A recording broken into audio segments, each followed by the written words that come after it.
What's good, Joe? Welcome back to a brand new reaction. This time we are doing a new video from my man, Godzilla Mendoza. Spectacular Spider-Man. Almost perfect. Yeah. Y'all know, I'm pretty sure I've mentioned in past videos, I love Godzilla Mendoza. Obviously, one of my favorite, Spidey YouTubers, comic book YouTubers. One of my favorite YouTubers in general, man. I always love his videos, man. So, yeah. That's all you got. So, when I saw my notifications doing one of the videos, Spectacular Spider, you guys knew I had to react to it, man. Especially after I reacted to High Top's video on. So, only makes sense I do Xavier's, man. Only makes sense I do Xavier's. Let's go. In the latter half of the 2000s, banger shows we did not miss. The early to mid 2010s is when cartoons peaked. We had nothing but bangers, bro. iCarly, banger. Wizard Willie Price, bangers. Drake and Josh, banger. GTA, yeah, that was cool. I haven't played it yet, but yeah. Angry Birds, that game always sucked. Minecraft, not my thing. Regular show, yeah, I thought it was alright. Victorious, banger. Gangnam Style, banger song. Zoe 101, banger. Phineas and Ferb, whatever the fuck that show's called. Honestly, wasn't really my thing. I thought it was alright.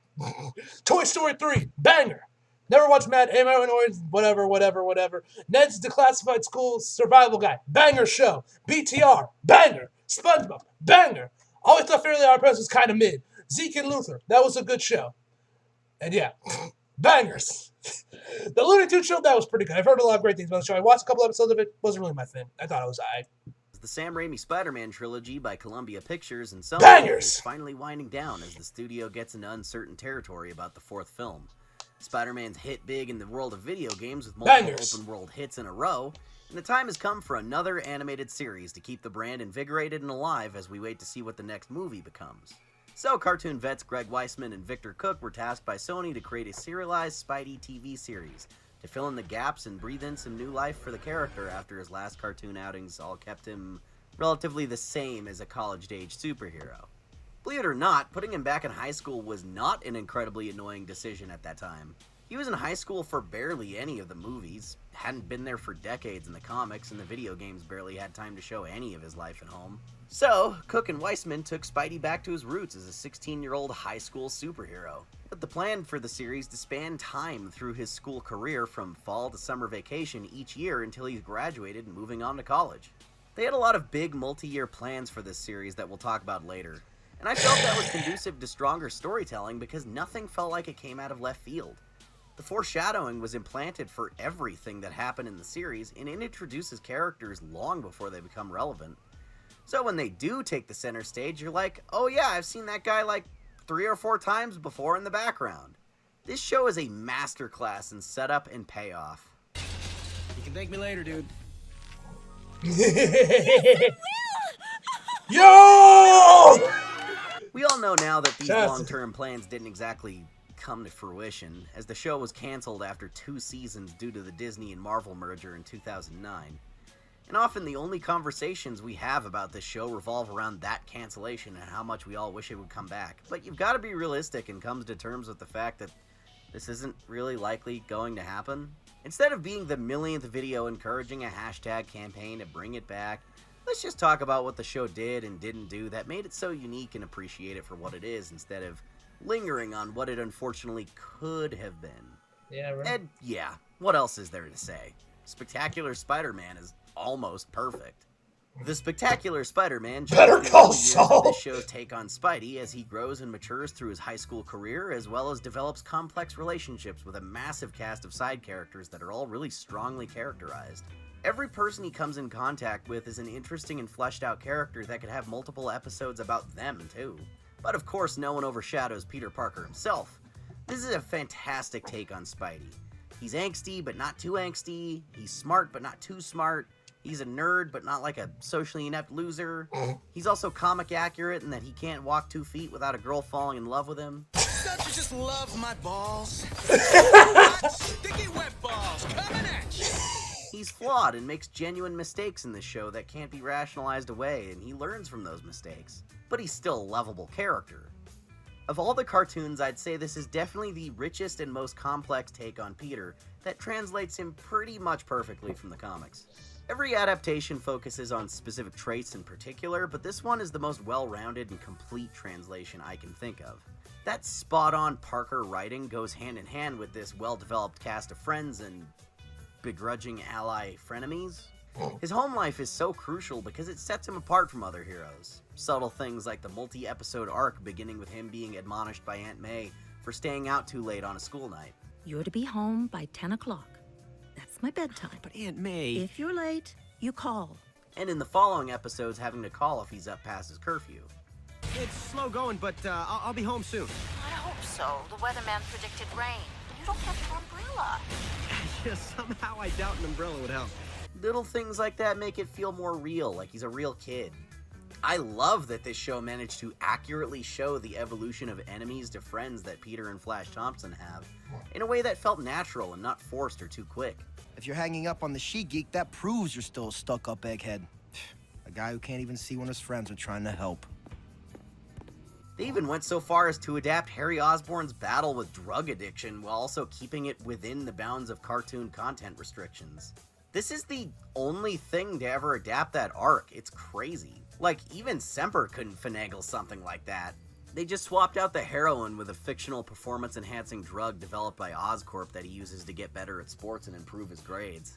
I got straight A's on my midterms, I made the varsity football team first string, and I have a date to tonight's fall formal with one of the hottest girls in... Can't you see him in the Okay, one thing I always kind of thought was weird about the art style was just kind of how they like do body parts, like with the arms here, like with like these lines right there. I always kind of thought, even when I was a kid, I always thought that kind of looked kind of weird. If there's one thing, little issue I had with the art style was always like the kind of like how they drew people like their arms and everything. I thought that was kind of a little weird. Team first string, and I have a date to tonight's fall formal with one of the hottest girls in... Can't you see him in the meeting? The show was written so well that they somehow managed to have a whodunit with Green Goblin and legitimately make you think that Norman Osborn isn't the lead suspect. I mean, you feel stupid when you realize it is because, like, of course, but wow. It's like that Hobgoblin stuff, but good. Plus, all the juicy girl problems and love triangles are just great. Somehow, Liz Allen is best girl. I don't know how to reconcile that. No. MJ is so... No. Do not kid yourself, Xavier. No. MJ, best girl. No matter what the dietitian is, MJ is always best girl. Do not play yourself. Liz is cool. I like Liz. I like Gwen. MJ's best girl. Come on now. Barely in this show, but when she's there, she steals the show. Damn Side straight! characters are also perfectly handled. Kenny Kong is here, but he doesn't contribute much. Remember him? Brian Bendis' OC that's the only kid at school who could figure out Spider-Man's identity, and he also gets to date Kitty Pryde, whom Bendis is obsessed with. That guy's not going to be in the movies. There are also a lot of nice little indignities that remind you that being Spider-Man isn't all it's cracked up to be. Like Peter entering an intense chase sequence that spans the entire city and then realizing he forgot his shoes on a skyscraper. And now, the amazing Spider-Man is reduced to sneaking around for his shoes. Or burning his tongue on hot cocoa before a big fight. Yeah, children present. What? I burned my tongue, okay? Not to mention his costume being too vulnerable to the elements in wintertime, and his laborious process to earn the funds to get some long johns under that shit. Fun in the sun, not so much in the snow. These things are the things that make Spider-Man down-to-earth and relatable. Relatable doesn't mean he's a self-insert devoid of personality, it just means he deals with everyday conflicts that feel like something your average person would encounter and struggle with. Spider-Man isn't 100% just me, he's a very distinct character. However, he and I have both stressed about paying bills or have possibly torn our pants in public. Being a normal person isn't totally glamorous, sometimes it sucks. And this show does a really solid job of portraying that aspect of the character without feeling like they're going overboard and dumping on him for the sake of it. Everything to love about this series is very nuanced. Everything is calibrated perfectly, not too much or too little of anything. You gonna talk about Josh Keaton at all? So much of this show's Spider-Man and Peter Parker activities are so deftly handled, but what's a hero without a villain? A braggart and a charlatan! But a major factor of this show is its villains. Much like a lot of early Batman stories that focus on the transition from realistic gangland crimes to freaks in costumes, this series uses Spidey's introduction to the city as a catalyst for the same sort of evolution. All of his more down-to-earth villains like the burglars and crime lords are presented as having been around for a long while before he got his powers, and you see that genre of criminal being phased out in favor of animal-themed high-tech or superpowered goons that throw cars at each other. Even the old-style crime boss Silvermane gets a silly transforming battlesuit to keep up, which is very reminiscent of that arc in the comics where he was a severed head and a robot like RoboCop. They use that for Hammerhead in the new games. All of Spectacular Spider-Man's storylines run in 3-episode arcs, in a way that makes them feel like 4 to 5 issue arcs in a comic run. And these are all centralized very heavily around things he's learning at school and the education and or development of Peter Parker, as Greg Weisman put it. I find that this show follows my personal rules about the ideal way to adapt a long-running comic arc, which is to use what works and strengthen what doesn't. It's not a one-to-one adaptation of the Lee/Ditko era or the Bendis and Bagley books, because barring nostalgia goggles, both have completely different problems. Now Peter isn't a weird Ayn Rand reading edgelord, but he's also not dating his adopted sister Gwen Stacy. Wait, what? Comic books are bad. I'm so sad every day. Wait, hold on. Back it up, Xavier. Hold on, what you His said? adopted sister Gwen Stacy. Adopted? I need to... What? How? Oh, I need to read Ultimate Spider-Man. Okay, what issue is this? Ultimate Comics Spider-Man #1 second printing variant. This got to be this had to be like the 09 book when they relaunched it after Ultimatum. Books are bad. I'm so sad every day. For one, they did use the idea that Otto Octavius was a disgruntled ex-Oscorp employee who went mad from being abused by his boss all the time. But they decided to set this up as a framing device and introduce a lot of Spidey's enemies by having them be Oscorp rejects commissioned by the local mafia to fight Spider-Man. Here the idea works because it's paced out well enough, but this idea would later irritate the shit out of me in the movies and games by having Oscorp be the top supervillain factory in the world. Sometimes you just gotta have a criminal fall into a super collider, that's fun too. Gotta be careful where you fall. And this show has its fair share of villain origins like that too, with Electro, Venom, Kraven, and Mysterio being completely unrelated to Norman Osborn's shenanigans. They augment this more modern approach to Spidey villains by also including a lot of classic guys you don't see much anymore, like the Enforcers, the Tinkerer, and Silvermane. Naturally, they do little things to fit them in better into a more modern setting, but I think all of it works. Making Montana from the Enforcers become Shocker was kind of an interesting choice. I guess the reason that Oscorp being a supervillain factory in this show works is because, like, the criminals are hiring them to do that, instead of them making Dr. Octopus arms and Vulture wings and Rhino suits and all this dangerous shit for, like, no reason. At least there was, like, politics happening behind the scenes that explained why they were building these crazy, stupid inventions. Really, the only change this show made to a classic villain that I don't vibe with was fusing Kraven and Puma into, like, one character. He was cool without being a silly tiger guy. This was too much. We left the crazy furry villains on Counter-Earth, guys, please. This is also the only Spider-Man adaptation to not butcher the shit out of George Stacy, so that's cool. He totally knows he's Spider-Man. It's sick. Maybe a man in a mask doesn't have something to hide, but something to protect. Wouldn't you agree? Yes, sir. Normally I'd say that high school Spidey is too early to introduce Venom, but this series gets it right by developing that arc over a while in the first season and accomplishing two things. One, Venom is still an alien, and two, Eddie Brock has legitimate beef with Peter Parker without also being irredeemable. Somehow doing both of these is very hard for a lot of adaptations. Plus, making Eddie around the same age as Peter is sensible so he's not a 35-year-old man wanting revenge on a kid. College freshman, little man. But I'm guessing you're missing me at Midtown High, huh? He's like a perfect balance between the Ultimate and 616 version of the character. Seeing this series' version of Electro made me realize something. He's probably the least developed Spider-Man villain, in terms of personality or motivation. I may piss people off by making this point, but the fact that every version of Electro in movies and cartoons is so drastically different proves to me that there really isn't, like, anything interesting in the material to adapt for him. He's either the Red Skull's son or a bullying victim that becomes a metaphor for Columbine, or a guy with a severe sci-fi medical condition that pushes him into this whole Hollow Man bit, or a socially awkward nerd that has severe abandonment issues. Remember in Web of Shadows, that whole I gotta save my sister thing, even though that was a character that was made for that game? At best, in the Ultimate cartoon and the recent game, plus Spider-Man No Way Home a little bit, they all shared this weirdly defined goal of becoming pure energy or something like that, but that's so vague and uninteresting. We have no concept of something like that because it's not real, so we can't, like, understand why he wants that so bad. You know, with every version of Doc Ock, the specifics of how he gets his arms and his relationship to Peter Parker are different, but he generally always has the same characterization.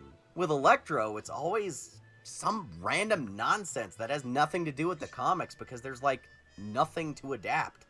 Nearly every Spidey villain has some kind of storyline that goes in depth about them, or at least a series of issues that defines a strong characterization for them. Rhino tried to quit crime and marry that nice lady he met at a diner. Shocker is like a down-on-his-luck, working-class supervillain that's trying to make ends meet instead of world domination. Sandman has a pretty strong moral code and sometimes serves as an ally to Spidey, and even became a reserve member of the Avengers. They tried a bunch of shit with the Lizard that didn't work, but at least they made attempts. Go watch that video. Thank God this show dispenses with all of that and, like, makes him turn into the Lizard once and only once, and then that's it. But what does Electro have? He's, kind of a mutant, but not really. He's bisexual, I guess? Wait, what? I gotta Really. read these panels real quick. Well, between you and me, I've always fancied a crack ad. You process the laugh. You do not have to be shy, boy. Around Kentara, Electro. Just tell me who you want. Handsome guy, an X-Man, perhaps a Fang Foom. Bisexual, I guess? He was once the face of an anti-establishment political movement during the 2008 financial crisis. That was weird. One time he almost blew himself up by plugging his ass into a billboard and then thanked Spidey for saving him. Maybe there's like a really good single-issue Electro story in an anthology book that I missed, but I think he, like, kind of sucks, actually, now that I think about it this way. Electro's just there to fill out Sinister Six rosters and everything. He's got nothing going on. But I'm getting sidetracked. This one's a bot. A bot about to... Oh, fudge. Only I didn't say fudge. I said the word. The big one. The queen mother of dirty words. When I said this show planned ahead, I meant it. There's a whole slew of background characters from the comics that fill out the cast, with the plan that they'd eventually become major characters. Is that Jean in the DeWolf? story. They throw that stuff in for the assholes like me that actually read all the comics, or at least all of them until the concept of Kindred made them permanently allergic to them. Look, they got... What? Kindred was cool, man. I liked Kindred. Kindred was cool. I like what Nick Spencer did with him. Although I still kind of wish it was Gwen. that Gwen clone from Clone Conspiracy rather than Harry. Stan Carter before he became the Sin Eater. And he's voiced by Biff from Back to the Future. That voice fits him really well, actually. Oh, come on, DeWolf. Kid's just saying what everyone's thinking. Look, Sarge, when he takes the law into his own hands, he goes too far. You ask me, Spidey hasn't gone far enough. It's kind of dark that his partner is Jean DeWolf, knowing how that would end up later on. Damn! How's it going?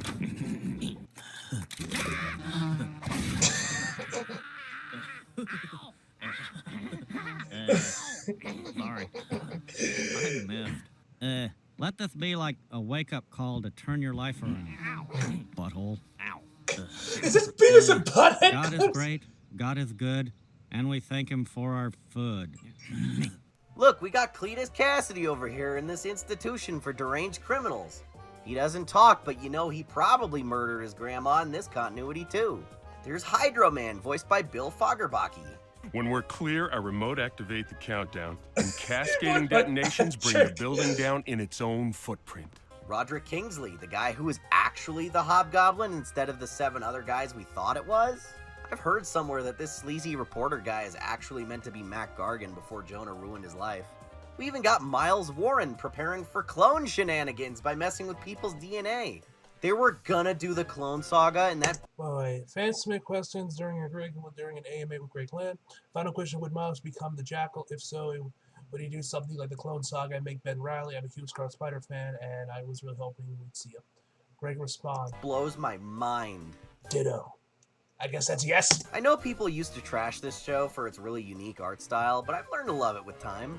The characters are designed by comic artist Sean Galloway in his distinctive art style, with big, emotive faces and exaggerated proportions. I think considering his art from around this time, this show did a really good job of tempering it down to something more pretty in animation form. which they also did shortly before this with those 2 Hellboy animated movies that shared a lot of the crew with this series. I wasn't sold on it at first either, you know, when I was 10 years old and had my dad pirate this show for me because they never actually played it. But eventually I came to an well, I guess Xavier didn't have kids WB, which is where it aired. Understanding with everyone's weird action figure elbow joints. It's less noticeable when they have sleeves on, but what the fuck is going on with that? Yeah, bro, I always thought that looked weird. The art style does lend itself to animation very well, however. Everyone is simplified just enough to get them in and out of some really dynamic poses really quickly. So you go from this... Oh man, I've got 3 science papers due Friday. I have to study all night for a big exam, and I'm still batting 0 with Felicia. To this.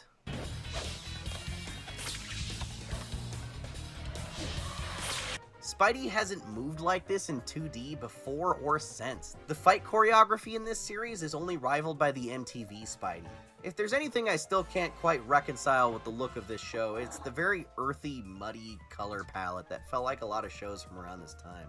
Everything is brown and beige and dark green and really dull blues and grays that holds back the very fun character designs. I do wish this show was more colorful at times. I like that John Jameson isn't a werewolf in this show. I love that this series has memorable locations that we visit again and again. The recurring set pieces lend a really strong sense of realism. Like, this isn't just an infinitely large cartoon city with a billion skyscrapers. It helps all this feel so real. From Peter's life at the high school and the Bugle, to the criminal underworld with recurring locations like Tombstone's auto shop and penthouse, Norman Osborn's penthouse and Oscorp, and Montana's bar that eventually is given to Russian Spike Spiegel while Shocker's in jail. Oh yeah, the voice cast! Bunch of fucking A-listers in this damn show. Yeah. They got Revolver Ocelot to be Peter Man, and for many people... Wait, John Keaton was Revolver Ocelot in MGS3? Damn, bro. That's awesome. That's badass. That's badass. He's like the definitive voice for that character. Yep. John DiMaggio's range is insane because he voices 2 characters in one scene talking to each other, and I can't even tell. You got power no one else got. Not even Spider-Man. Revenge is for chumps. I don't care about Spider-Man. All I ever wanted was the big score. Every guy who played Spider-Man in a video game from around this time is not Spider-Man in this show, and it's pretty great. Keith David was Tombstone for 1 episode for some reason. I like to think that he was still Kevin Michael Richardson at this time, but he just sounds like Keith David over the phone. Like, I sound like my dad over the phone, but not in person, you know? I always wondered why that is, but I feel like if I ever asked Keith David at a convention, he wouldn't even remember this show and, like, wouldn't have a clear answer. Oh, you know, he did that same thing for Young Justice. He plays Mongol for 1 episode and then dips. Maybe he's just really busy. Fucking Freddy Krueger is the Vulture, and Season 1 Meg Griffin is Gwen Stacy, and I think this show and Emma Stone are the only reasons people under the age of 40 even like that character. And of course, Steve Blum kills it as Green Goblin, who is the main villain of the series. Ah, but the Green Goblin doesn't take orders from insects. The Green Goblin swats them into oblivion! I also think Alan Ratchins is like the perfect Norman Osborn voice and will never be topped ever. Enough! You whine more than my son. I can't have weak men in my organization, Otto. That guy's IMDb is funny because he's barely in anything, especially not much voice work. He's one of those actor for hire types that just appears in small single episode roles in live action shows, and then randomly he's also the best Norman Osborn voice ever. He's also the Clock King one time, to be fair. I love this voice cast, and I always get excited when any of them reprise their roles in other media. Although, Josh Keaton should have reprised this role in another animated series from around the same time. Yeah, we're talking about that mess. So, for those who... Honestly, I thought Drake Bell was pretty good in Ultimate Spider-Man. I actually kind of liked that show. I thought he was fine. Yeah, Josh Keaton is way better, and I was shocked when I started watching Spider-Man 2017, and Josh Keaton is in the show voicing Norman, and he's not voicing Spidey. Instead, Spidey is voiced by Akechi. I was like, bro, why are you bringing Josh Keaton to voice anyone but Spidey? Come on now. You have him in there, bring him as Spidey. More people would have liked the show anyway, instantly, if you had Josh Keaton voicing him. Anyway. You may not know, this cartoon was intended to be part of a shared animated universe, much like the now beloved DCAU or the 90s Marvel Animated Universe. This universe was helmed by Christopher Yost, and unlike the others listed, all of the shows in this one were on completely different networks. With Avengers, Earth's Mightiest Heroes over here on Disney XD, and Wolverine and the X-Men on Nickelodeon, and Spectacular Spidey being all over the fucking place. I could never keep track, and that's why I had my dad pirate it. The CW under Kids WB, which was immediately consumed by 4Kids, and then transferred to Disney XD once the merge happened. The connections in this universe are thinner, but they're there, like Wolverine and the X-Men cartoon bumping into the Hulk, and then mentioning the animated film where they first met. Or Thor and the Enchantress carrying over their beef from the double feature into the Avengers show. In all three things, Hulk and Bruce Banner have the same voice actors and generally the same design. Which is kinda nuts because it means that Nolan North's Deadpool is technically the one canon to the Spectacular Spider-Man universe. Or at least, you know, that was the intention. But Disney bought Marvel and the TV rights to Spider-Man. Not the movie rights, mind you, and that's still tenuous to this day. But they had all of Spidey's TV adventures on lockdown. And some pencil pusher decided it would be easier to drop this show and start fresh with something more under Disney's management and control, rather than delegate with the crew that was already working on this. Thus, the planned crossover episode where Spectacular Spidey would have met the Avengers was redubbed at the last minute with Drake Bell to lead into the Ultimate Spider-Man cartoon. This was done so last minute that they forgot to swap one of the lines, and you can still hear Josh Keaton's voice come out in one scene. Wait, seriously? Is this safe? No, it's not. All of this making the Earth's Mightiest Hero Spidey a strange Schrodinger's Spider-Man that is neither ultimate nor spectacular, but some twisted form that lies in between. I'm Spider-Man. What's wrong with your voice? I have a feeling a lot more of this was Spectacular Spidey influenced earlier on. Darren Norris doesn't voice Jonah. Instead, they got J.K. Simmons to prepare for his return as Jameson in the Ultimate show. Oh, sick. But Darren Norris is definitely in this episode. We checked security cameras. It was pushed over by an angry mob. I bet he got recast too. And with Betty Brant, they didn't even try to recast her, so she's still Grey Griffin. He doesn't have that spider signal in the Ultimate show, but you know where he does use it? This episode is kind of a weird epilogue to Spectacular and a backdoor pilot to Ultimate because Peter mentions he's 17 years old. I'm 17. Respect your elders, punk. His design changes could be attributed to age, but the bagliness of him seems like another way to visually prepare the audience for the new show on the horizon. I'll tell you that the Avengers crossovers being canon to Spectacular is a lot more likely than Ultimate because Luke Cage and Iron Fist completely desync it by not being teenagers. Otherwise, there's nothing in these Avengers episodes that says it can't be Spectacular Spider-Man if you care about that shit. Whatever, canon is a cruel and fickle mistress that doesn't love you. Much like Spider-Man 94, this show was the point of inspiration for a lot of the creative choices in the movies that followed it. I suspect because lazy-ass screenwriters would rather get cliff notes from a few episodes of a cartoon than actually read a bunch of comics. The guys who made the cartoon did the research for you.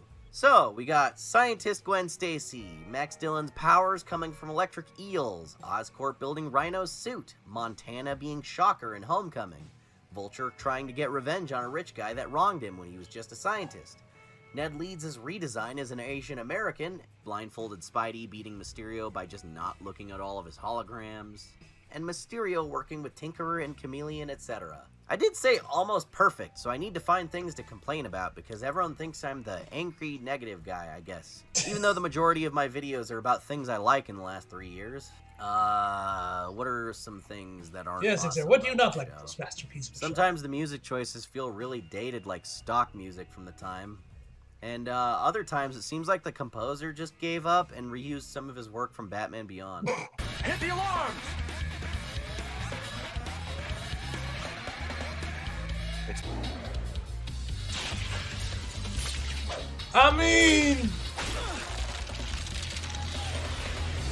Making Walter Hardy Uncle Ben's killer was dumb. He's supposed to be like a master thief, but he robbed the fight promoter in broad daylight with a witness around and no mask on. Then he jacked a car while leaving a gunshot victim. That's not stealthy. That's not classy. I know the idea was to create some your dad killed my dad drama between Spidey and Black Cat because that was preferable to her scromiting on his balls because he's underage or whatever, but I don't vibe with it. Hey, Spidey never does anything easy. I never asked to be Spider-Man. I never asked for these powers. We all wear masks, Spider-Man. but which one is real? Why bother struggling? There's no place you can hide. A guy who can't even see when his friends are trying to help. Tonight you're in a particularly unfriendly neighborhood, Spider-Man. You just hit the jackpot. Accept the gift the Parker rejected. We're Venom! Just once, I'd like to be early for school. Put me down! God, this song is so fun. It's for your own safety, Pickle Puss. One of the greatest Innocent, but still cartoon at large. themes ever. Guess you can't win them all. So what if nobody threw a parade? Spidey stays because Spidey's needed. Maybe a man in a mask doesn't have something to hide, but something to protect. Hey, if I wanted all the glory, I wouldn't wear a mask. If you're subscribed to this channel, you've seen every episode of this multiple times, so there's no point at all in convincing you to watch it or recommending it. So I'll just say I'm glad I rewatched it, and I plan to do so every few years instead of failing to grapple with the cold hard reality that this will never get a third season. Learn to let go, kids. You see, I'm trying to reverse jinx it, because if I play the pessimist and say that this will never come back, the chances that it might increase so that everyone can come back to this video at some point and comment and say that it aged poorly. I'm an agent of chaos. I don't have some profound conclusion to make on this show that hasn't been said a million times before already. It's a show made by people who really love the character. The cast is great, the animation's really cool. It sucks that it didn't get more seasons. Clearly it had an insane amount of untapped potential. But even what little of the show that we did get was incredibly high quality stuff. And I think we have to keep appreciating it for what it did do, in addition to wondering what it didn't get to do. Who knows if it'll ever come back, but I'm happy with what we got. I'll probably do Ultimate sometime soon and next if you want, but you gotta keep fueling the space truck. These videos are getting expensive to make because I keep making RoboCop costumes and flying guests to the studio, which is just my house so we can be on a blue screen like the real movies. You can support the channel by joining my Patreon, that's only $1, or buy some of my old toys and junk on eBay, or you can buy some of the merch, or you can just use my Fortnite creator code because you probably play Fortnite, or you can just make sure I'll to hit play that that bell trash. icon, assuming that actually does something still. I don't know at this point. See you next time, goobers. Alright. Phenomenal video once again from Xavier, man. Phenomenal video. Anyway, guys. Yeah! Love this show. Wish I got a third season. Maybe one day it will. I mean, X-Men, the 90s X-Men series is back, you know, so who knows? Maybe Disney Plus will give us something, hopefully. That'd be cool. I'd love to see that. Daredevil has also come back, you know, from the dead, from the Netflix series, so who knows? Maybe it will. Let's hope so, ladies and gentlemen. Anyway, guys, let's get this video off. Hope you guys enjoyed the video. If you liked, if you did, subscribe if you're new. Follow me on Instagram, Twitter, flag and links to box below. And as always, come back for more. See you guys next time. You